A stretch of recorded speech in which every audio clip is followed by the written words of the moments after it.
കുറച്ച് വീൽ ചെയറൊക്കെ വാങ്ങിച്ചിട്ട് ഒരു കുറച്ച് ആൾക്കാർക്ക് കൊടുക്കാനുള്ള ഒരു പരിപാടിയൊക്കെ പ്ലാൻ ചെയ്തിരിക്കുകയായിരുന്നു എന്തായാലും. അതൊക്കെ ഇപ്പോൾ തൽക്കാലം നമ്മൾ ഹോൾഡ് ചെയ്തു. അതുപോലെ ഈ വീടിന്റെ കാര്യം ഹോൾഡ് ചെയ്തു. രേണുസുതി കാരണം ഇനിയുള്ള ചാരിറ്റി പ്രവർത്തനങ്ങൾ താങ്കൾ താൽക്കാലികമായി നിർത്തിവെച്ചിരിക്കുന്നു. താൽക്കാലികമല്ല, ചിലപ്പോൾ സ്ഥിരമായിട്ട് നിർത്തിവെക്കാനാണ്. അതായത് 2500 രൂപയുടെ ഒരു ഗ്ലാസ് വെക്കാൻ നിങ്ങൾ ചെല്ലാത്തതിന്റെ പേരിൽ നിങ്ങൾ 20 ലക്ഷം 25 ലക്ഷം രൂപ മുടക്കിയ ഒരു വീടിനെ അപമാനി അല്ലെങ്കിൽ അത് മോശപ്പെടുത്തുന്ന രീതിയിൽ അവർ പറയുമെന്ന് പറഞ്ഞിട്ടുണ്ടായിരുന്നു. ഇപ്പോഴും പറഞ്ഞിട്ടുണ്ട് അവർ. ഇന്ന് കാലത്തും എനിക്ക് കിട്ടിയ ഇൻഫർമേഷൻ, നമ്മളിതിനെതിരെ പ്രതികരിച്ചു കഴിഞ്ഞാൽ ഒരുപാട് ചാനൽസിനെയും യൂട്യൂബേഴ്സിനെയും ഒക്കെ വിളിച്ചിട്ട് ഞങ്ങൾക്കെതിരെ പറയും. അപ്പൊ നമുക്ക് ഇന്റർവ്യൂ വന്നാൽ നാളെ നിങ്ങൾക്കെതിരെ ശക്തമായ ഇന്റർവ്യൂകൾ നാളെ വരും, സാധ്യതയുണ്ട്. അവര് വെറുതെ ഇരുന്നിട്ട് ഇങ്ങനെ എല്ലാം ഫ്രീ ആയിട്ട് കിട്ടണം എന്ന് പറയുമ്പോൾ ഒരു വിഷമമുണ്ടല്ലോ.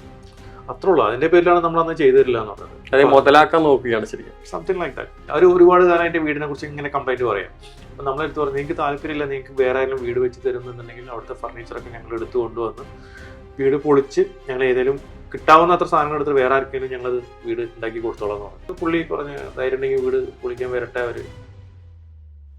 അയാൾ വളരെ മോശമായിട്ടൊക്കെ നമ്മളെ കുറിച്ച് സംസാരിക്കുന്ന വോയിസ് ഒക്കെ ഉണ്ടായിട്ടുണ്ട്. രേണുസുതി പറയുന്നൊരു കാര്യമുണ്ട്, അതായത് താങ്കളെ കോണ്ടാക്ട് ചെയ്തിട്ടില്ല, താങ്കൾ ആരാണെന്ന് അറിയില്ല, കോണ്ടാക്ട് നമ്പർ അറിയില്ല. ആഴ്ച ഒരു 2-3 ദിവസം കൂടുമ്പോൾ മെസ്സേജ് അയക്കുമായിരുന്നു, എന്തായിരിക്കാം ഞങ്ങളുടെ വീടിന്റെ വർക്ക് എന്തായെന്നൊക്കെ ചോദിക്കാറുണ്ടായിരുന്നു. വളരെ ഫ്രണ്ട്ലി ആയിട്ട് സംസാരിക്കാറുണ്ടായിരുന്നു. വാട്സപ്പിലൊക്കെ എപ്പോഴും മെസ്സേജ് അയക്കാറുണ്ടായിരുന്നു. ആംബുലൻസ് പോലും, വലിയൊരു ആംബുലൻസ് പോലും വരില്ലാതെ ചെറിയ അമ്മിനിയോ ഓമിനിയോ ഷീറ്റായിരുന്നു, അങ്ങനെ ഒരു വീടായിരുന്നു അത്. അപ്പൊ ആ വീട്ടിൽ നിന്ന് അത്രയ്ക്കും നിങ്ങൾ എൻ്റർലി ഡിഫറെന്റ് ആയിട്ടുള്ള ശരിക്കും പറഞ്ഞാൽ അവരെ സംബന്ധിച്ച് ഒരു കൊട്ടാരം തന്നെയാണ് അത്. കുടിലിൽ നിന്ന് കൊട്ടാരം എന്ന് പറയുന്ന ഏറ്റവും വലിയ എക്സാമ്പിൾ തന്നെയാണ്. അദ്ദേഹത്തിന്റെ സുധിയുടെ പുരസ്കാരങ്ങളെല്ലാം കട്ടിലിനടിയിൽ വെച്ചു. അങ്ങനെയുള്ള ഓരോ ദിനംപ്രതി വ്യത്യസ്തമായ വിമർശനങ്ങളാണ് വരുന്നത്. നമ്മളെ സംബന്ധിച്ചിടത്തോളം നമുക്ക് അവിടെ പോവുക, അവിടെ ഇങ്ങനെ ഒരു ചോർച്ചയില്ല, നല്ലൊരു 6 പേര് മഴയത്ത് പോവുക, അവിടെ ഇങ്ങനെ ചോർച്ചയില്ല എന്നും ഈ ചോർച്ച വരുന്നത് ഇവിടെ നിന്നാണ് എന്നുള്ളത് പ്രൂവ് ചെയ്യാന്നല്ലാതെ വേറെ ഒന്നും നമുക്ക് നമ്മുടെ മുന്നിൽ വേറൊരു വഴിയില്ല. ഇതുപോലെയുള്ള ആളുകൾ സമൂഹത്തിന് ഒരു തെറ്റായ സന്ദേശം കൊടുക്കുന്നതിലൂടെ ഇപ്പോൾ പാവപ്പെട്ട ഒത്തിരി ആളുകൾക്ക് വീട് കിട്ടാനുള്ള ഒരു അവസരങ്ങളല്ലേ നഷ്ടമാണെന്ന് ശരിക്കും. തീർച്ചയായിട്ടും ഫാദറുമായിട്ട് കണക്ഷൻ ഉണ്ടെന്ന് പറഞ്ഞു. അദ്ദേഹത്തിന്റെ ഒരു ഇപ്പോഴത്തെ ഒരു മനോഭാവം എന്താണ്? അദ്ദേഹം ഞങ്ങളെ പോലെ തന്നെയാണ്. അദ്ദേഹം ഇതോടെ കൂടെ നിർത്തി. അദ്ദേഹം ഒരുപാട് സ്ഥലങ്ങൾ കൊടുത്തിട്ടുണ്ട്. അവിടെ അമ്പലത്തിന് കൊടുത്തിട്ടുണ്ട്, ബാലവാടി ഉണ്ടാകാൻ കൊടുത്തിട്ടുണ്ട്, അതേപോലെ ഒരുപാട് വീട്ടുകാർക്ക് സ്ഥലം കൊടുത്തിട്ടുണ്ട്. ഇദ്ദേഹം എൻ്റെ അടുത്ത് പറഞ്ഞ, ഫിറോസ് ഇതോടുകൂടെ ഞാനും ഈ പരിപാടി നിർത്തി എന്ന് പറഞ്ഞ എൻ്റെ അടുത്ത്. ഇനി ഒരാൾക്കും സ്ഥലം കൊടുക്കാനുമില്ല, ഒന്നുമില്ല, ഞാൻ എൻ്റെ സ്ഥലം ഞാനായിട്ട് ജീവിക്കും. ഇപ്പോൾ ഈ രേണുസുതിയിൽ നിന്നാണ് വിമർശനങ്ങൾ ഉണ്ടായത്. പക്ഷേ ഈ കൊല്ലം സുധി എന്ന് പറഞ്ഞാൽ അദ്ദേഹത്തിന്റെ വീട്, അവരുമായിട്ട് എന്തെങ്കിലും കോൺടാക്ട്സുകളോ കാര്യങ്ങളോ ഉണ്ടായിട്ടുണ്ടോ? കിച്ചുവിനെ ഞാൻ വിളിക്കാറുണ്ട്. കിച്ചുവിനെ ഞാൻ ഇന്നലെ രാത്രി ഞാൻ കിച്ചുവിനായിട്ട് സംസാരിച്ചിരുന്നു. കിച്ചുവിനോട് ഞാൻ വിളിച്ച് ചോദിച്ചു, നിനക്ക് എന്തെങ്കിലും പ്രശ്നങ്ങളുണ്ടോ എന്നൊക്കെ ചോദിച്ചു. പേഴ്സണലായിട്ട് ഞങ്ങൾ കോൺഫിഡൻഷ്യലായിട്ട് ഞങ്ങൾ സംസാരിച്ചു. അവന് ചില സമയത്ത് എന്തെങ്കിലുമൊക്കെ ആവശ്യമെങ്കിൽ ഞാൻ വിളിക്കാറുണ്ട്, സംസാരിക്കാറുണ്ട്. ഞാൻ ചോദിച്ചു, അവനടുത്ത് ഒരുപാട് ചോദിച്ചു, ഞാൻ എന്തെങ്കിലും പ്രശ്നമുണ്ടോ ഇവിടെ. പക്ഷെ അവനും പറയാൻ പറ്റുന്നില്ല. ശരിക്കും പുള്ളി ഇതിനകത്ത് ബുദ്ധിമുട്ടുകൾ ഉണ്ടോ ശരിക്കും? കിച്ചുവിന് ഉണ്ടാവും എനിക്ക് തോന്നുന്നത്. സ്വാഭാവികമായിട്ടും അവന് ഇവിടെ വന്നു കഴിഞ്ഞാൽ ഒരു ഒറ്റപ്പെട്ട ഫീലിംഗ് ആയിരിക്കും കിട്ടുന്നത്. പക്ഷെ അവൻ്റെ ആരും ഇല്ലല്ലോ ഇവിടെ. അവൻ്റെ അച്ഛനില്ല, അമ്മയില്ല, ആരുമില്ല. ഒരു രണ്ടാമത് വന്ന ഒരു അമ്മയാണ്, പിന്നെ അവരുടെ കംപ്ലീറ്റ് കുടുംബക്കാർ അവിടെ ഉണ്ട്. എനിക്ക് തോന്നുന്നു 5-10 ആൾക്കാരെ വീട്ടിൽ താമസിക്കുന്നുണ്ട് തോന്നുന്നു. ഇപ്പോൾ 5-10 ആൾക്കാർ താമസിക്കുന്നത് ഞാൻ അറിഞ്ഞിട്ട്. എനിക്ക് എക്സോളം കറക്റ്റ് ആണെന്ന് അറിയാം. ആകെ 3 ബെഡ്റൂം ഉണ്ട് അവിടെ. നമ്മൾ 3 ബെഡ്റൂം ഉണ്ടാക്കി കൊടുത്ത്, ഒന്ന് കിച്ചുവിന്, ഒന്ന് സുധിക്ക്, ഒന്ന് രേണുവിന്. പിന്നെ ഈ അമ്മ വരികയാണെങ്കിൽ മറ്റേ ഋതപ്പൻ രേണുസുധിയുടെ കൂടെ കിടന്നോളും, മറ്റേ അമ്മയ്ക്കൊരു റൂം എന്നുള്ള രീതിയിൽ നമ്മൾ പ്ലാൻ ചെയ്തിട്ടുണ്ടായിരുന്നു. അതുകൊണ്ടാണ് 3 റൂം കൊടുത്തത്. ഇപ്പോൾ അതിനകത്ത് മറ്റു പലരും അവര് രേണുവിന്റെ കുടുംബക്കാരാണ്, രേണുവിന്റെ ഫാമിലി ആൾക്കാരാണ് അതിനകത്ത് താമസിക്കുന്നത്. ശരിക്കും രേണുസുധിക്കും അവരുടെ 2 മക്കൾക്കും, അതായത് സുധിയുടെ 2 മക്കൾക്കും താമസിക്കാൻ, അമ്മയ്ക്കും താമസിക്കാൻ ഒരു വീടുണ്ടാക്കി. പക്ഷെ അതുമായിട്ട് ഇപ്പൊ ഇല്ലാത്ത വേറെ കുറച്ച് ആളുകൾ സംസാരിക്കും. ഇപ്പൊ നിങ്ങളുടെ ഒരു കൂട്ടായ്മയിലാണെങ്കിലും നിങ്ങൾക്ക് ഇപ്പൊ സുധി അദ്ദേഹത്തിന്റെ ആഗ്രഹമായിരുന്നു, ഏറ്റവും വലിയൊരു ആഗ്രഹമായിരുന്നു വീടെന്നെങ്കിലും ഇപ്പൊ അങ്ങനെ വീട് പണിതുകൊണ്ട് തെറ്റായി പോയി. ഇപ്പൊ നമുക്ക് എന്ന് വെച്ചാൽ നിങ്ങൾക്ക് വേണമെങ്കിൽ ആ പൈസ കൊണ്ട് വേറെ പലർക്കും വീടുകൾ പണിത് കൊടുക്കാമായിരുന്നു. അല്ലെങ്കിൽ ഇങ്ങനെ വിവാദങ്ങളില്ലാതെ ഇപ്പൊ 7-8 ലക്ഷം 10 ലക്ഷം രൂപയ്ക്ക് നല്ല വീടുകൾ നിങ്ങൾ പണിത് കൊടുക്കുന്ന ഒരു കൂട്ടായ്മയാണ്. പക്ഷെ ഇപ്പോ റിഗ്രറ്റ് ചെയ്യുന്നുണ്ടോ അതിനകത്ത്? തീർച്ചയായിട്ടും ഞാൻ ഇന്നലെ വരെ ഞാൻ റിഗ്രറ്റ് ചെയ്തിരുന്നില്ല. എന്നുവെച്ചാൽ ഇവരുടെ പല റീൽസും പല വീഡിയോസും മറ്റുള്ള വരുമ്പോൾ പലരും എന്നെ ടാഗ് ചെയ്തു, ഫിറോസ് ഖാൻ നിങ്ങൾക്ക് വീടുണ്ടാക്കി കൊടുത്തത് തെറ്റായി എന്ന് തോന്നിയിട്ടുണ്ടോ എന്ന് ചോദിക്കാറുണ്ട്. ഞാൻ പറഞ്ഞില്ല, അവരുടെ പേഴ്സണൽ ആയിട്ടുള്ള കാര്യങ്ങൾ ചെയ്യുന്നത്. പക്ഷെ ഇന്നലത്തെ അവരുടെ വീഡിയോ വന്നതിന് ശേഷം എനിക്ക് തോന്നി അവർക്ക് വീടുണ്ടാക്കി കൊടുക്കേണ്ടിയിരുന്നില്ല എന്നുള്ളത് തോന്നി, സത്യം പറഞ്ഞു കഴിഞ്ഞാൽ. പക്ഷെ എന്നാലും നമുക്കൊരു സമാധാനം എന്താണെന്നറിയോ, രേണുവിനും ഒന്നും ആ വീട്ടിലൊരു അവകാശമില്ല. സീരിയസ്ലി അവിടെ കിച്ചുവിനും റിതപ്പിനും മാത്രമേ ആ വീട്ടിൽ അവകാശമുള്ളൂ. ആ മക്കൾക്കുള്ള അവകാശം അവിടെ ഉണ്ടാവും. അത് ആരെന്തു വന്ന് താമസിച്ചാലും എത്ര താമസിച്ചു കഴിഞ്ഞാലും എന്ത് പറഞ്ഞാലും ആ മക്കളുടെ വീടാണത്. ലീഗലി 15 വർഷത്തിന് ആ വീട് വിൽക്കാനും സാധിക്കില്ല അവർക്ക്. 15 വർഷത്തേക്ക് അവർക്ക് വീട് വിൽക്കാൻ സാധിക്കില്ല. 15 വർഷത്തിന് വീട് വിൽക്കാൻ പറ്റത്തില്ല. ആ രീതിയിലാണ് നമ്മൾ ആധാരം എഴുതി കൊടുത്തിട്ടുള്ളത് മക്കളുടെ പേരിൽ. എന്താണ് ആധാരത്തിൽ കൃത്യമായിട്ട് കൊടുത്തത്? 15 വർഷത്തിന് ക്രയം ചെയ്യാൻ പറ്റത്തില്ല. പിന്നെ ഒരാൾക്ക് മാത്രമായിട്ട് ഡിസിഷൻ എടുത്തിട്ട് വിൽക്കാനും പറ്റില്ല. രണ്ടുപേരെയും കൂടെ ഡിസിഷൻ വേണം. പിന്നെ ഇങ്ങേക്ക് വേണമെങ്കിൽ വിൽക്കാൻ സമ്മതം കൊടുക്കാം ഫാദറിന്. നാളെ അവർ വിൽക്കാൻ ആഗ്രഹിക്കുന്നുണ്ടെങ്കിൽ ഇവര് ഫാദറിനെ അപ്രോച്ച് ചെയ്ത് കഴിഞ്ഞാൽ ഫാദർ പറയണം എനിക്ക് സമ്മതമാണ് വിൽക്കാൻ എന്ന് പറഞ്ഞാൽ അവർക്ക് വിൽക്കാം. നോബൽ ഫിലിപ്പ് അദ്ദേഹമാണ് ഈ സ്ഥലം കൊടുത്തത്. അദ്ദേഹത്തിന് നിങ്ങൾ എങ്ങനെയായിരുന്നു കണ്ടുമുട്ടുന്നതും കാര്യങ്ങളൊക്കെ? അദ്ദേഹത്തിന് നമ്മൾ ഈ സ്ഥലം അന്വേഷിച്ച് നടക്കുന്ന സമയത്ത് ഞാനും മറ്റേ പാഷാണ ഷാജിയും പിന്നെ അലക്സ് എന്ന് പറഞ്ഞിട്ടൊരാളുണ്ട് മാലുള്ള, ഞങ്ങൾ 3 പേരും കൂടെ ഒരു സ്ഥലത്തിനൊക്കെ പോയിട്ട് അഡ്വാൻസ് കൊടുത്തതാ. അഡ്വാൻസ് കൊടുത്തു നോക്കുമ്പോൾ ഇവര് പറഞ്ഞു ഇവർക്ക് ഈ സ്ഥലം ഇഷ്ടമല്ല എന്ന് പറഞ്ഞു. ഈ കൊല്ലത്ത് നേരത്തെ വീട് പണി എന്നുള്ള രീതിയിൽ? ഇല്ല, കൊല്ലത്തല്ല, കോട്ടയത്ത് തന്നെ നമ്മൾ പോയിട്ട് ഒരു സ്ഥലത്തിന് അഡ്വാൻസ് കൊടുത്തു. അഡ്വാൻസ് കൊടുത്തപ്പോൾ സുധിയുടെ വീട്ടുകാർ പറഞ്ഞു ഞങ്ങൾക്ക് ആ സ്ഥലം ഇഷ്ടമില്ല എന്ന് പറഞ്ഞു. അപ്പോൾ അവർ ഫ്ലവേഴ്സ് ചാനൽ പറഞ്ഞു ഞങ്ങൾ കണ്ടെത്തിക്കോളാം എന്ന് പറഞ്ഞു. അങ്ങനെയാണ് അവര് മുഖാന്തരമാണ് ഈ ഫാദർ നോബൽ ഫിലിപ്പ് സ്ഥലം കണ്ടെത്തുന്നതും കാണുന്നതും രജിസ്ട്രേഷൻ നടത്തുന്നതും എല്ലാം കഴിഞ്ഞിട്ട്. ഈ സ്ഥലം ഇതുപോലെ സ്പോൺസർ ചെയ്താണ്? സ്ഥലം 7 സെന്റ് സ്ഥലം ഉണ്ട്. അത് എനിക്ക് തോന്നുന്നു 3 ലക്ഷം രൂപ മിനിമം 7 സെന്റിനോടെ കിട്ടും. അത് 100% ഈവൻ രജിസ്ട്രേഷൻ ഫീ ഇവരെ കൊടുത്തത്, ഫ്ലവേഴ്സ് ചാനലാണ് കൊടുത്തത്. ഇപ്പൊ ഈ ഫാദറുമായിട്ട് കണക്ഷൻ ഉണ്ടെന്ന് പറഞ്ഞു. അദ്ദേഹത്തിന്റെ ഇപ്പോഴത്തെ ഒരു മനോഭാവം എന്താണ്? അദ്ദേഹം ഞങ്ങളെ പോലെ തന്നെയാണ്. അദ്ദേഹം ഇതോടുകൂടെ നിർത്തി. അദ്ദേഹം ഒരുപാട് സ്ഥലങ്ങൾ കൊടുത്തിട്ടുണ്ട്. അവിടെ അമ്പലത്തിന് കൊടുത്തിട്ടുണ്ട്, ബാലവാടി ഉണ്ടാകാൻ കൊടുത്തിട്ടുണ്ട്, അതേപോലെ ഒരുപാട് വീട്ടുകാർക്ക് സ്ഥലം കൊടുത്തിട്ടുണ്ട് സൗജന്യമായിട്ട് 3 സെന്റ് 4 സെന്റ് വെച്ചിട്ട്. അപ്പൊ ഇദ്ദേഹം എൻ്റെ അടുത്ത് പറഞ്ഞ ഫിറോസ് ഇതോടുകൂടെ ഞാനും ഈ പരിപാടി നിർത്തി എന്ന് പറഞ്ഞ എൻ്റെ അടുത്ത്. ഇനി ഒരാൾക്കും സ്ഥലം കൊടുക്കാനുമില്ല, ഒന്നിനുമില്ല, ഞാൻ എൻ്റെ സ്ഥലം ഞാനായിട്ട് ജീവിക്കും. ഇപ്പൊ രേണുസുതി കാരണം 2 പേര് സ്ഥലവും ഇല്ല വീടും ഇല്ല. 2 പേര് അവരുടെ ഇതേപോലുള്ള പ്രവർത്തനങ്ങളിൽ നിന്ന് പിന്മാറി. ചാരിറ്റി പ്രവർത്തനങ്ങൾ പൂർണ്ണമായിട്ട് പിന്മാറി. അതെ, അങ്ങനെ ഒരു ഭയങ്കരമായിട്ടുള്ള ഒരു മാറ്റം സമൂഹത്തില്. പക്ഷെ എന്ന് വെച്ച് കഴിഞ്ഞാൽ ഇതുപോലെയുള്ള ആളുകൾ സമൂഹത്തിന് ഒരു തെറ്റായ സന്ദേശം കൊടുക്കുന്നതിലൂടെ ഇപ്പോ പാവപ്പെട്ട ഒത്തിരി ആളുകൾക്ക് വീട് കിട്ടാനുള്ള ഒരു അവസരങ്ങളല്ലേ നഷ്ടമാവുന്നത്? ശരിക്കും തീർച്ചയായിട്ടും. ഞങ്ങള് എങ്ങനെ ഈ പൈസ കണ്ടെത്തുന്ന അറിയോ? ഞങ്ങൾ സോഷ്യൽ മീഡിയ ഗ്രൂപ്പ് വഴിയാണ് ഞങ്ങൾ വർക്ക് എടുക്കുന്നത്. ഇപ്പൊ എനിക്കൊക്കെ അത്യാവശ്യം വർക്ക് ഉണ്ട്, നമ്മളെ കൂടുതൽ എല്ലാവർക്കും വർക്ക് ഉണ്ട്. ഞാൻ ഇന്ന് ആ ഗ്രൂപ്പ് സെർച്ച് ചെയ്ത് കണ്ടിരുന്നു. വലിയൊരു കൂട്ടായ്മ ഉണ്ട്. അതിനകത്തുകൂടെയാണ് നിങ്ങൾ പരസ്യങ്ങൾ നടക്കുന്നത്. നല്ല വർക്ക് ഉണ്ട്, എല്ലാവർക്കും നല്ല വർക്ക് കിട്ടുന്ന ആൾക്കാരാണ്. കാരണം എന്ന് വെച്ചാൽ ഞാൻ ഇന്ന് ഇത് സെർച്ച് ചെയ്തപ്പോൾ ഇൻസ്റ്റാഗ്രാമിലൊന്നും വലിയ ആക്റ്റീവ് അല്ല നിങ്ങൾ. പക്ഷെ ഫേസ്ബുക്ക് കൂട്ടായ്മയിലും ഫേസ്ബുക്കിന്റെ അതായത് നിങ്ങളുടെ ഫേസ്ബുക്ക് പേജിന് പോലും 200-300 ലൈക്കുകൾ. പക്ഷെ കൂട്ടായ്മ ഒരു വലിയ കൂട്ടായ്മയാണ്. അതിനകത്തിരുന്ന കാര്യങ്ങളൊക്കെ എല്ലാം 10 ലക്ഷം ആൾക്കാരുണ്ടായിരുന്നു. നല്ല റിപ്ലൈകളും കാര്യങ്ങളും വരുന്നു. അതിനകത്ത് ഇപ്പൊ ഞാൻ അതിനകത്ത് ഒരു പോസ്റ്റ് ഇടാണ്, ഒരാളെ സഹായിക്കണം എന്ന് പറഞ്ഞാല് വിത്തിൻ സെക്കൻഡ്സ് നല്ലൊരു എമൗണ്ട് ഉണ്ട്. നമ്മളൊരു കൂടെ ഉണ്ടായിരുന്ന ഒരു സ്ത്രീ രാജസ്ഥാനിൽ നിന്ന് ആക്സിഡന്റ് ആയിട്ട് ഓൾമോസ്റ്റ് ഒരു 8 lakhs-ഓളം റുപ്പീസ് നമ്മൾ വിത്തിൻ 5-6 ഡേയ്സിനുള്ളിൽ കളക്ട് ചെയ്ത ഗ്രൂപ്പ് ചെയ്തു. അത് നമ്മളൊരു പോസ്റ്റ് ഇട്ട് കഴിഞ്ഞാൽ ഒത്തിരി ആൾക്കാർ നമ്മൾ സഹായിക്കും, അവിടെ ബിസിനസ് ചെയ്യുന്ന ആൾക്കാർ. അപ്പൊ ഞങ്ങളൊക്കെ എന്താ ചെയ്യുന്നത് വെച്ചാൽ ഇപ്പൊ എനിക്കൊക്കെ ബിസിനസ്സിൽ നിന്ന് പ്രോഫിറ്റ് കിട്ടുമ്പോൾ നമ്മൾ മതപരമായിട്ട് നമ്മൾ അതിന്റെ ഒരു ഷെയർ നമ്മൾ കൊടുക്കണം. എന്നാലും നമ്മൾ എന്താ ചോദിച്ചാൽ അത് ഇങ്ങനെ എടുത്തു വെച്ചിട്ട് ഇതേപോലുള്ള കാര്യങ്ങൾക്ക് നമ്മൾ സ്പെൻഡ് ചെയ്യാറ് പൊതുവെ. അതായത് ഓരോരുത്തരും ഒരു 2 ലക്ഷം 3 ലക്ഷം എടുത്തു കഴിഞ്ഞാൽ നല്ലൊരു എമൗണ്ട് ആയില്ലേ. പിന്നെ കുറെ ആൾക്കാർ ആ ഗ്രൂപ്പിലെ കുറെ ആൾക്കാർ പ്രവാസികളൊക്കെ ഉണ്ട്, അവരൊക്കെ സഹായിക്കും. ഇപ്പൊ ഞാൻ എല്ലാവരോടും പറഞ്ഞു നിങ്ങൾ ഓരോരുത്തർ പേഴ്സണലായിട്ട് ആരെങ്കിലും ഒക്കെ സഹായിച്ചോ എന്ന് പറഞ്ഞിരിക്കുക. അത് അങ്ങനെ നല്ലത്. എന്നാലും ഇതിപ്പോ താങ്കളുടെ ഭാഗത്തുനിന്നൊന്നും തെറ്റല്ല. താങ്കൾ ഇപ്പൊ സഹായിക്കാൻ ഇറങ്ങി. പക്ഷെ അത് ഇപ്പൊ നമ്മൾ കൊടുക്കുന്ന എല്ലാവരും അർഹതപ്പെട്ടവരായിരിക്കില്ല. അങ്ങനെ അർഹതയില്ലാത്ത ഒരാൾക്ക് കൊടുത്തു എന്ന് മാത്രം ചിന്തിച്ചാൽ പോരെ? അത് എന്റെ തെറ്റല്ല. അത് അർഹതയില്ല. ഞാനൊരാൾക്ക് കൊടുക്കുമ്പോൾ ശരിക്കും അർഹതയുള്ള ആളെ കണ്ടെത്തിയിട്ടില്ല ഞാൻ കൊടുക്കേണ്ടത്. ശരിയെന്ന് വെച്ച് കഴിഞ്ഞാൽ ഇപ്പൊ കിച്ചുവും അതുപോലെ ഋതുക്കുട്ടനും അവർക്കും അർഹതപ്പെട്ടവരാണ് രണ്ടുപേരും. പക്ഷെ രേണുസുതി നടത്തുന്ന പരാമർശങ്ങൾ അത് അവരുടെ റീച്ചിന് വേണ്ടി നടത്തുന്ന പല പരാമർശങ്ങളും അവർ നടത്തുന്നുണ്ട്. ഓരോ ദിവസം ദിനംപ്രതി വ്യത്യസ്തമായ പരാമർശങ്ങൾ, വ്യത്യസ്തമായ രീതികളിലുള്ള സോഷ്യൽ മീഡിയയിൽ അപ്രോച്ച് കിട്ടുന്ന പല കാര്യങ്ങളും നടത്തുന്നുണ്ട്. അതൊരിക്കലും നിങ്ങൾക്ക് വേണ്ടിയിട്ടോ അല്ലെങ്കിൽ മറ്റുള്ളവരെ അവർക്ക് റീച്ചിന് വേണ്ടിയിട്ടാണെന്ന് തോന്നിയിട്ടില്ല. പക്ഷെ അവർക്ക് റീച്ചാണ് ഞങ്ങൾക്ക് നെഗറ്റീവല്ലേ കിട്ടുന്നത്. ഞാൻ ആദ്യമേ പറഞ്ഞില്ലേ, ഇപ്പോ ഞങ്ങൾക്കത് നെഗറ്റീവ് ഫീഡ്ബാക്ക് അല്ലേ കിട്ടിക്കൊണ്ടിരിക്കും. ഞങ്ങൾ ഉണ്ടാക്കിയ വീട് 1 വർഷത്തിനുള്ളിൽ ചോരുക പറയുമ്പോൾ ഞങ്ങളെ കൊണ്ടുപോയി ഇനി ആരെങ്കിലും വീട് ഉണ്ടാക്കിപ്പിക്കോ? താങ്കൾ വർഷങ്ങളോളം പരിചയം. അതിന്റെ ഉദാഹരണം ഞാൻ ആദ്യം പറഞ്ഞു തന്നില്ല. ഞാൻ ഒരു വീട് ഉണ്ടാക്കുക എന്ന് പറഞ്ഞാല് 100% ട്രസ്റ്റ് ചെയ്തിട്ട് കൊടുക്കുന്നതാ. അതിനകത്ത് 1% ട്രസ്റ്റ് ഇല്ല എന്ന് പറഞ്ഞാൽ ആരും കൊടുക്കില്ല. അത്രയും കഷ്ടപ്പെട്ട് പ്രവാസ ലോകത്ത് നിന്ന് കഷ്ടപ്പെട്ട് പൈസ ഉണ്ടാക്കിയിട്ട് വീടുണ്ടാക്കുന്ന ആൾക്കാരാണ്. രേണുസുതി എന്ന് പറഞ്ഞ വ്യക്തി നിരവധി വിമർശനങ്ങൾ സോഷ്യൽ മീഡിയയിൽ നേരിട്ടുണ്ട്. ഇപ്പം അദ്ദേഹത്തിന്റെ സുധിയുടെ പുരസ്കാരങ്ങളെല്ലാം കട്ടിലിനടിയിൽ വെച്ചു. അങ്ങനെയുള്ള ഓരോ ദിനംപ്രതി വ്യത്യസ്തമായ വിമർശനങ്ങളാണ് വരുന്നത്. അപ്പം അത്തരത്തിലുള്ള ആള് ഇങ്ങനെ ഒരു വിമർശനങ്ങൾ നടത്തുമ്പോൾ ഇപ്പം നിങ്ങൾ അതിനെ പ്രൂവ് ചെയ്യാനായിട്ട് എന്തൊക്കെ നടപടികൾ എടുക്കും ശരിക്കും? നമ്മളെ സംബന്ധിച്ചിടത്തോളം നമുക്ക് അവിടെ പോവുക, അവിടെ ഇങ്ങനെ ഒരു ചോർച്ചയില്ല, നല്ലൊരു 6 പേര് മഴയത്ത് പോവുക, അവിടെ ഇങ്ങനെ ചോർച്ചയില്ല എന്നും ഈ ചോർച്ച വരുന്നത് ഇവിടെ നിന്നാണ് എന്നുള്ളത് പ്രൂവ് ചെയ്യുക എന്നല്ലാതെ വേറെ ഒന്നും നമുക്ക് നമ്മുടെ മുന്നിൽ വേറൊരു വഴിയില്ല. അത് അവർ അപ്രോച്ച് ചെയ്യും. ഞാൻ എന്തായാലും സ്വാഭാവികമായിട്ട് ഞാൻ അവരെ അപ്രോച്ച് ചെയ്യും. അപ്രോച്ച് ചെയ്തിട്ട് അവർ തയ്യാറാണെങ്കിൽ ഞാൻ അവിടെ പോയിട്ട് വീഡിയോ എടുക്കും. ഇപ്പൊ രേണുസുധിയുടെ അച്ഛൻ നിങ്ങളെ പല സമയത്തും കോണ്ടാക്ട് ചെയ്തിട്ടുണ്ടെന്ന് പറഞ്ഞു. ഇപ്പൊ ഈ പർട്ടിക്കുലർ വിഷയത്തിൽ എപ്പോഴെങ്കിലും കോണ്ടാക്ട് ചെയ്തിട്ടുണ്ടോ? ഇല്ല, ചെയ്തിട്ടില്ല. അയാൾ വളരെ മോശമായിട്ടൊക്കെ നമ്മളെ കുറിച്ച് സംസാരിക്കുന്ന വോയിസ് ഒക്കെ എൻ്റെ കയ്യിലുണ്ട്. അത് നിങ്ങളെ വിളിച്ച് ചീത്ത വിളിക്കുന്നുണ്ടോ? ഡയറക്റ്റ് അല്ല, ഇൻഡയറക്റ്റ് ആയിട്ട് വിളിക്കുന്നുണ്ട്. ഒരു വെളിപ്പെടുത്താൻ പറ്റുന്ന കാര്യങ്ങളാണോ? ഇല്ല, നമ്മളൊരിക്കലും അവരോട് പറഞ്ഞിരുന്നത് എന്താ വെച്ചാൽ, ഈ വീട് നിങ്ങൾക്ക് ഇഷ്ടപ്പെട്ടില്ല എന്നുണ്ടെങ്കിൽ അവർ ഒരുപാട് കാലമായിട്ട് വീടിനെ കുറിച്ച് ഇങ്ങനെ കംപ്ലൈന്റ് പറയാം.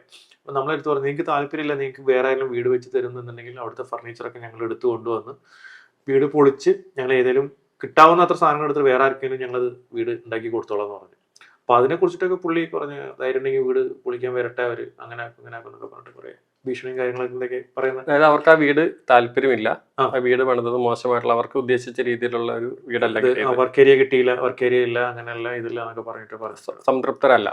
അങ്ങനെയാണ് അവർ പറഞ്ഞത്. അപ്പം ഞാൻ പറഞ്ഞു, സംതൃപ്തരല്ല എന്നുണ്ടെങ്കിൽ നിങ്ങൾക്ക് വേറെ ആരെങ്കിലും ഒരു നല്ല വീട് വെച്ച് തരുന്നുണ്ടെങ്കിൽ, പ്ലോട്ട് വേറെ ഇല്ലല്ലോ, ആ വീട് ഞങ്ങൾ ഫർണിച്ചറൊക്കെ നല്ല രീതിയിൽ ഇളക്കി എടുത്ത് കൊണ്ടുവന്ന് അതുകൊണ്ട് വേറെ ആർക്കെങ്കിലും ഞങ്ങളൊരു വീട് ഉണ്ടാക്കി കൊടുത്തോളാം എന്ന് പറഞ്ഞിട്ടായിരുന്നു അവരടുത്ത്. ഇപ്പോൾ ഇത്തരത്തിലുള്ള മോശം പരാമർശങ്ങൾ നിരവധി. ഇപ്പം ചെറിയ ബൾബൊക്കെ 30 രൂപ 60 രൂപയുള്ള സാധനം മാറാൻ പോലും ഞങ്ങളെ വിളിച്ച് പരാതി പറയുന്ന അവര് ഇത്തരത്തിലുള്ള ഒരു വലിയ പ്രശ്നം ഉണ്ടായിട്ട് നിങ്ങൾ വിളിച്ചിട്ടില്ല. ഇല്ല. അപ്പൊ അത് മനഃപൂർവ്വമായിട്ടും എന്തായാലും KHDC എന്ന് പറഞ്ഞാൽ നിങ്ങളുടെ ഒരു ഗ്രൂപ്പിനെയും നിങ്ങളെയും അപമാനിക്കാൻ തന്നെ പറഞ്ഞാണെന്ന് കരുതണ്ടല്ലേ? അങ്ങനെ ഒന്നും ഒരിക്കലും കരുതില്ല. അവർക്ക് വിളിക്കാനുള്ള വോയിസ് ഇല്ല. ഒന്നാമത്തെ കുറച്ചെങ്കിലും ബുദ്ധി ഉണ്ടെങ്കിൽ കുറച്ചെങ്കിലും ബുദ്ധി അവർക്കുണ്ട്, അതുകൊണ്ടാണ് അവർ നമ്മളെ വിളിക്കാത്തത്. എന്നുവെച്ചാൽ അവർ ഈ തേർഡ് പാർട്ടി ആയിട്ട് കുറച്ച് ആൾക്കാരുണ്ട്, എന്നെയും അവരെയും അറിയുന്ന ആൾക്കാർ. അവരോട് വിളിച്ച് ഈ കംപ്ലൈന്റ് പറഞ്ഞപ്പോൾ അവർ പറഞ്ഞു വെച്ചാൽ, പൊന്നു ചേട്ടാ ഇതിന് അധികം പൈസ ഒന്നും വരില്ലല്ലോ, അവർക്ക് നിങ്ങൾ നല്ലൊരു വീട് നിങ്ങൾക്ക് ഉണ്ടാക്കി തന്നില്ലേ, ഇതിന് അധികം പൈസ ഒന്നും വരില്ല, അത് നിങ്ങൾക്ക് തന്നെ ശരിയാക്കിക്കൂടെ എന്ന് അവര് ഈ സുധിയുടെ രേണുവിന്റെ അച്ഛൻ്റെ അടുത്ത് പറഞ്ഞിട്ടുണ്ട് അവര്. അപ്പൊ അതുകൊണ്ടായിരിക്കും ഒരു പക്ഷെ എന്നെ വിളിക്കാത്തത്. ഇപ്പൊ എന്നിരുന്നാൽ കൂടിയും ഇപ്പൊ അവര് പറഞ്ഞു, ആദ്യം ഒരു ഇന്റർവ്യൂവിന് വന്നപ്പോൾ 15,000 രൂപ വേണമെന്ന് ആവശ്യപ്പെട്ടു, മറ്റു പല മോട്ടോർ കംപ്ലൈന്റ് ആയി, ബൾബ് കംപ്ലൈന്റ് ആയി എന്നൊക്കെ വിളിച്ചു. അപ്പോൾ നിങ്ങൾക്ക് ഇപ്പൊ താങ്കൾ തന്നെ പറയുന്നു, താങ്കളുടെ ഓപ്പോസിറ്റ് നിൽക്കുന്ന പലരും ഇത് പ്രൊമോട്ട് ചെയ്യുന്നുണ്ട്. ആ രീതിയിലുള്ള ഒരു അപ്രോച്ചായിട്ട് ഇതിനെ കരുതുന്നുണ്ടോ രേണുസുധിയുടെ പരാമർശത്തായി? എനിക്കറിയില്ല, മേ ബി പറയാൻ കഴിയില്ല. കാരണം എന്ന് വെച്ച് കഴിഞ്ഞാൽ ഒരു ഇന്റർവ്യൂവിന് പോലും 15,000 രൂപ ആവശ്യപ്പെട്ട രേണുസുധിക്ക് പണം വാങ്ങിയിട്ട് നിങ്ങൾക്കെതിരെ സംസാരിക്കാൻ പറ്റില്ല. അങ്ങനൊന്നും ചെയ്യാൻ തോന്നുന്നില്ല, അതിനുള്ള ബുദ്ധിയൊന്നും രേണുവിന് ഉണ്ടെന്ന് തോന്നുന്നില്ല. ഇത് ആ കുട്ടി എന്തൊക്കെ, പക്ഷെ വേറെ കാര്യം അതിനകത്ത് എന്താ വെച്ചാൽ, ആ ഇന്റർവ്യൂ ശ്രദ്ധിച്ചറിയാം, ആ കുട്ടി ആൾറെഡി സ്ക്രിപ്റ്റ് എഴുതി കൊടുത്തിട്ട് മറ്റാൾ ഇങ്ങോട്ട് ചോദിക്കുക.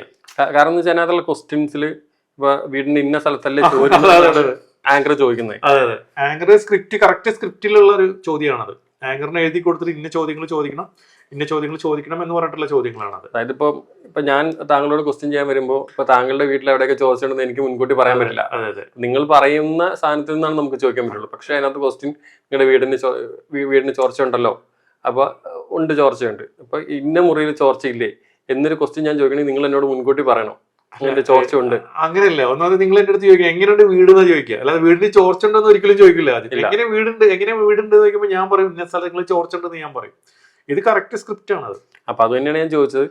അത് അപമാനിക്കാൻ വേണ്ടിയിട്ടായിരിക്കാം ഒരു പക്ഷെ. അവർ ആൾറെഡി പറഞ്ഞിട്ടുണ്ടായിരുന്നു, ഞങ്ങൾ സോഷ്യൽ മീഡിയയിൽ ഇടും, നിങ്ങൾ ഗ്ലാസ് ഫിറ്റ് ചെയ്ത് തന്നില്ലെങ്കിൽ എന്ന് പറഞ്ഞിട്ടുണ്ടായിരുന്നു.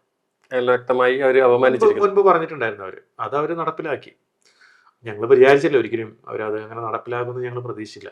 അതായത് 2,500 രൂപയുടെ ഒരു ഗ്ലാസ് വെക്കാൻ നിങ്ങൾ ചെല്ലാത്തതിന്റെ പേരിൽ നിങ്ങൾ 20 ലക്ഷം 25 ലക്ഷം രൂപ മുടക്കിയ ഒരു വീടിനെ അല്ലെങ്കിൽ അത് മോശപ്പെടുത്തുന്ന രീതിയിൽ അവർ പറയുമെന്ന് പറഞ്ഞിട്ടുണ്ടായിരുന്നു. ഇപ്പോഴും പറഞ്ഞിട്ടുണ്ട് അവർ. ഇന്ന് കാലത്തും എനിക്ക് കിട്ടിയ ഇൻഫർമേഷൻ, നമ്മൾ ഇതിനെതിരെ പ്രതികരിച്ചു കഴിഞ്ഞാൽ അവർ ഒരുപാട് ചാനൽസിനെയും യൂട്യൂബേഴ്സിനെയും ഒക്കെ വിളിച്ചിട്ട് ഞങ്ങൾക്കെതിരെ പറയും. അപ്പൊ നമുക്ക് ഇന്റർവ്യൂ വന്നാൽ നാളെ നിങ്ങൾക്കെതിരെ ശക്തമായ ഇന്റർവ്യൂകൾ നാളെ വരും. സാധ്യതയുണ്ട്, ചാൻസ് ഉണ്ട്. നിങ്ങൾ അതിന് ഭയപ്പെടുന്നുണ്ടോ? ശരിക്കും ഒരിക്കലും ഇല്ല. നമ്മൾ ദൈവത്തിന് മാത്രമേ ഭയപ്പെടുന്നുള്ളൂ. ഇവിടെ മറ്റുള്ളതൊന്നും ഭയപ്പെടുന്നില്ല. ഞാൻ പറഞ്ഞില്ലേ, നമ്മളിപ്പോൾ ഇതൊക്കെ ചെയ്യുന്നതെന്ന് പറഞ്ഞാൽ ദൈവത്തിലുള്ള ഒരു വിശ്വാസം കൊണ്ടാണ്. ഇപ്പോൾ നാളെ എൻ്റെ മക്കൾക്ക് എന്തെങ്കിലും ഒരു ആവശ്യം വന്നു കഴിഞ്ഞാൽ ആരെങ്കിലും സഹായിക്കാനുണ്ടാവും എന്നുള്ള ഒരു വിശ്വാസം മാത്രം. ഇപ്പോൾ KHDC എന്ന് പറഞ്ഞൊരു കൂട്ടായ്മയും അതിൽ താങ്കളുടെ ഓണർഷിപ്പിലുള്ള ഒരു കമ്പനിയും ഫിറോസ് എന്ന് പറഞ്ഞ വ്യക്തിയും ഒരു വീട് പണിയുമ്പോൾ എന്തൊക്കെ കാര്യങ്ങളാണ് സാധാരണ ശ്രദ്ധിക്കുന്നത്? അതായത് ഇതുപോലുള്ള വീടുകളിൽ സാധാരണ ഇപ്പൊ താങ്കൾ ഒത്തിരി വീടുകൾ നമ്മൾ അതിന്റെ ക്വാളിറ്റിയാണ് മെയിൻ ആയിട്ട് നമ്മൾ നോക്കുന്നത്. ക്വാളിറ്റിക്ക് വളരെയധികം ഇമ്പോർട്ടൻറ്റ് കൊടുക്കാറുണ്ട്. നമ്മൾ എത്ര വലിയ സ്ക്വയർ ഫീറ്റിൽ വീടാണെങ്കിലും ക്വാളിറ്റി കുറച്ചിട്ടുള്ള ഒരു മെറ്റീരിയൽ സെലക്ഷനെ ക്ലയന്റ് പോവുകയാണെങ്കിൽ നമ്മൾ ആ പ്രൊജക്ട് ഡ്രോപ്പ് ചെയ്യും.